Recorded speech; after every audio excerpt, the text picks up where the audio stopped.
നമ്മുടെ വീട്ടിലെ കപ്പയുടെ വിളവെടുപ്പാണ്. അധികമൊന്നുമില്ല, ഒരു മൂടേ ഉള്ളൂ. അപ്പോൾ ഇതിൻ്റെ ഒരു പ്രത്യേകത എന്താണെന്ന് വെച്ച് കഴിഞ്ഞാൽ, ഇതിൻ്റെ കമ്പ് കണ്ടോ? ഇത് നന്നായിട്ട് പൊക്കം വെച്ചിട്ടുണ്ട്. സാധാരണ രീതിയിൽ ചെറിയ രീതിയിലൊക്കെ പൊക്കം വെക്കുന്നത് ഞാൻ കണ്ടിട്ടുണ്ട്. പക്ഷേ ഇത്രയും ഹൈറ്റിൽ ഞാൻ ആദ്യമായിട്ട് കണ്ടതുകൊണ്ടാണ് ഞാൻ ഈ വീഡിയോ എടുത്തത്. പക്ഷേ ഇതിനേക്കാളും പൊക്കത്തിലൊക്കെ ഉണ്ടാകും. ഒരു പക്ഷേ ഉണ്ടെങ്കിൽ ക്ഷമിക്കുക, ഞാൻ കണ്ടിട്ടില്ല. അപ്പം വീട്ടിലുണ്ടായതാണേ. നമ്മുടെ വീടിനേക്കാളും പൊക്കത്തിലാണ് ആൾ പോയിട്ടുള്ളത്. അതാ കണ്ടോ, നല്ല പൊക്കമുണ്ട്. അപ്പോൾ മാമനും അമ്മയും കൂടെ അത് പറിക്കാനുള്ള ശ്രമത്തിലാണ്. നിസ്സാരം നിസ്സാരം നിസ്സാരം നിസ്സാരം നമ്മളെ കൊണ്ട് പറ്റും ഒന്നുകൂടെ നിസ്സാരം നിസ്സാരം. അതെ, രാവിലെ നേരത്തെ അവിടെ വെള്ളമൊക്കെ ഒഴിച്ച് നനച്ചിട്ടിരുന്നതാണേ. മൂർഖനെയാണല്ലോ ചവിട്ടിയത്. നമ്മുടെ വീട്ടിൽ നിന്നേ ഇങ്ങനെ പറിച്ചിട്ട് അത് കഴിക്കുമ്പോൾ കിട്ടുന്ന ഒരു സന്തോഷം അത് വേറെ തന്നെയാണ്.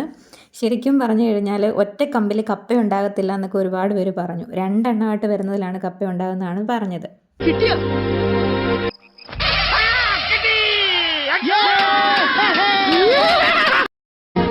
5-6 കിലോ കാണും. നല്ല വെയിറ്റ് ഉണ്ടായിരുന്നു കേട്ടോ. ശരിക്കും ഇതൊന്നും ഭയങ്കരമായ കപ്പയെന്നല്ല ഞാൻ ഉദ്ദേശിക്കുന്നത്.